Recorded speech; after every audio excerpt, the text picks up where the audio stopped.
in association with Himalaya Quista Pro. Himalaya Quista Pro has superior protein whey and ashwagandha, the healthy way to fitness. Rajasthan यानी राजाओं का देश। इस सूबे में बीकानेर से श्री गंगानगर या हनुमानगढ़ की तरफ अगर आप जाएंगे तो आपके साथ साथ एक विशाल रेगिस्तान चलता है। थार की जमीन पर जिंदा बच पाते हैं सिर्फ कुछ सांप, कीड़े और कैक्टस के पेड़, और हाँ शायद बेयर ग्रिल्स भी।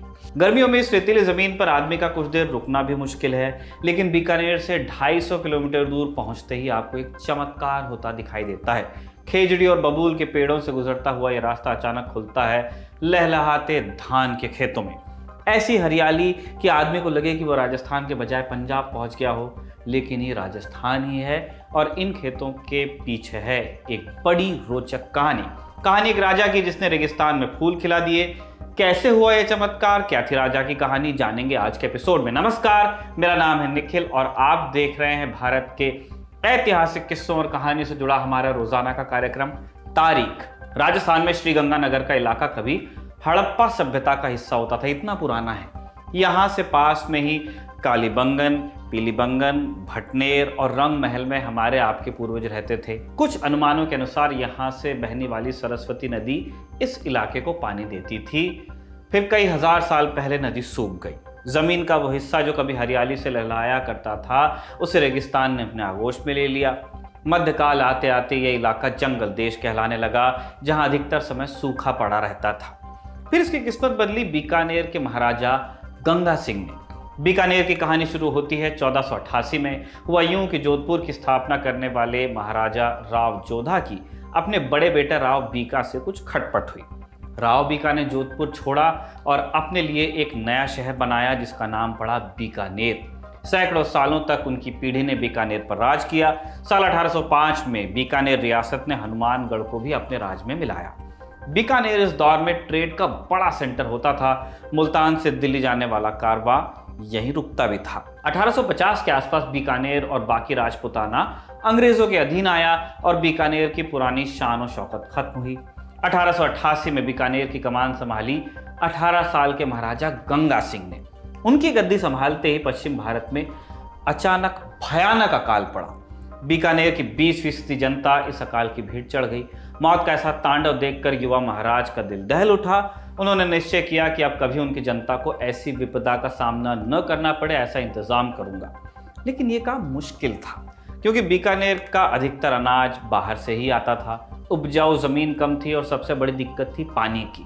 अकाल आदि पड़ने पर उनके लिए राशन हासिल करना कठिन था। लोगों को भरपूर अनाज मिले इसका एक ही तरीका था कि बीकानेर अपना भोजन खुद उगाए। इसके लिए पानी की जरूरत थी और रेगिस्तान के बीचों बीच पानी का कोई जरिया था नहीं। ऐसे में महाराजा गंगा सिंह ने एक तरकीब सोची।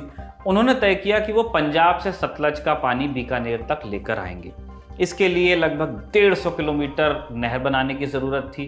ये काम बड़ा मुश्किल तो था, साथ ही बहावलपुर रियासत से इस प्रोजेक्ट के लिए इजाजत लेनी जरूरी थी, जो इसके लिए हरगिज राजी नहीं थी। पानी कौन देगा? फिर ये बात भी थी कि नहर बनाने की एक ऐसी ही कोशिश पहले फेल भी हो चुकी थी। 1885 में एक ब्रिटिश इंजीनियर कर्नल डायस ने सर्वे कर इस प्रोजेक्ट पर काम करना शुरू किया, लेकिन पंजाब सरकार और बहावलपुर रियासत ने काम रुकवाया। साल 1903 में महाराजा गंगा सिंह ने तय किया कि वो इस प्रोजेक्ट को दोबारा जिंदा करेंगे। इसके लिए उन्होंने एक ब्रिटिश विशेषज्ञ AW स्टैनले को चीफ इंजीनियर का काम सौंपा और उनसे सर्वे का काम पूरा करने को कहा। इसके साथ ही उन्होंने पंजाब सरकार की लॉबिंग भी शुरू की। कई साल तक कोशिश करते रहे, नाकाम होते रहे, लेकिन 1913 में हालात बदल गए। प्रथम विश्व युद्ध की शुरुआत हुई। बीकानेर की फौज ने युद्ध में अंग्रेजों का साथ दिया। साथ ही महाराजा गंगा सिंह अंग्रेजों की बनाई इंपीरियल वॉर कैबिनेट का हिस्सा भी हुए। इतना ही नहीं, युद्ध के बाद जब वर्साय की संधि हुई, वो इस संधि में हस्ताक्षर करने वालों में से एक महाराजा थे। महाराजा के इन कामों से खुश होकर साल 1919 में पंजाब सरकार ने सतलज नहर प्रोजेक्ट के प्रस्ताव पर हामी भरी। पंजाब सरकार, बहावलपुर रियासत और बीकानेर रियासत के बीच एक त्रिपक्षीय समझौता हुआ, ट्राइपार्टाइट एग्रीमेंट। समझौते के तहत फिरोजपुर में सतलज से बीकानेर तक 157 किलोमीटर लंबी नहर बनानी थी। नहर को ऐसे इलाकों से निकालना था जहां निर्माण का सामान पहुंचाना कठिन था, इसलिए तय हुआ कि नहर के साथ साथ एक रेलवे लाइन भी बनाई जाएगी। 5 दिसंबर 1925 को महाराजा ने जमीन पर हल चलाकर नहर की आधारशिला रख दी नहर का काम फिरोजपुर से शुरू हुआ। नहर के साथ साथ फीडर कनाल्स का एक पूरा नेटवर्क बनाया गया, वहां से छोटी छोटी नहर और निकलती है, जिससे लगभग 1200 मील के एरिया में 65,000 एकड़ जमीन तक पानी पहुंचा।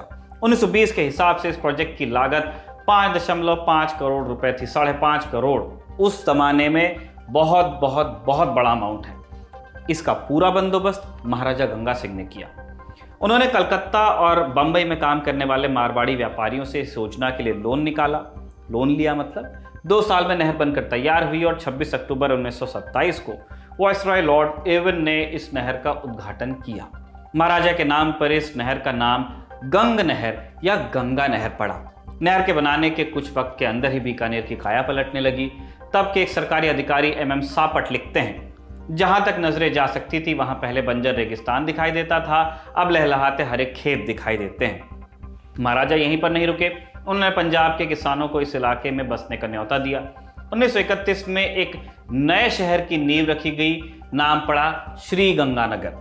यहाँ रेल लाइनों का जाल बिछा, स्कूल, हॉस्पिटल और कॉलेजेस बनाए गए। महाराजा की अंतिम ख्वाहिश थी कि गंगानगर की तरह पूरे बीकानेर को पानी मिले, उनकी पूरी रियासत को, शहर नहीं। उन्होंने 1919 में भाखड़ा बांध परियोजना पर काम करना भी शुरू कर दिया था, लेकिन उनकी तमाम कोशिशों के बावजूद ये प्रोजेक्ट शुरू नहीं हो पाया। भाखड़ा नांगल बांध 1963 में बनकर पूरा हुआ, लेकिन तब तक महाराजा की मृत्यु हो गई थी। 2 फरवरी 1943 को गले के कैंसर से वो इस दुनिया से चले गए। कहते हैं कि जब महाराजा मृत्यु शैया पर थे तब उनके आखिरी बोल थे, भाखड़ा प्रोजेक्ट की फाइल लेकर आना। गंग नहर की एक खास बात यह भी है कि 1947 में बंटवारे के दौरान इस नहर ने भारत और पाकिस्तान के नक्शे पर एक बड़ा असर डाला।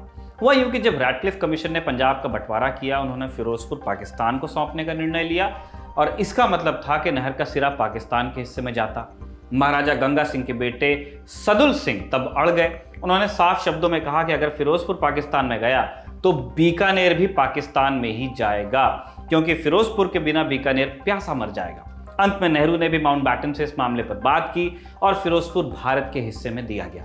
महाराजा गंगा सिंह की एक कोशिश से न सिर्फ रेगिस्तान में फूल खिले, बल्कि फिरोजपुर जैसा महत्वपूर्ण जिला भी भारत के हिस्से में आया। इतना ही नहीं, श्री गंगानगर और हनुमानगढ़ के जिस इलाके को कभी बंजर माना जाता था, वो राजस्थान के लिए धान का कटोरा बना। इसी के साथ आज का तारीख का एपिसोड यहीं पर समाप्त होता है। आज के लिए बस इतना ही। तारीख के इस एपिसोड को लिखा था हमारे साथी कमल ने और कैमरे पर इसे रिकॉर्ड किया था हमारे दोस्त जतिन ने। देखते रहिए दी लल्लन टॉक।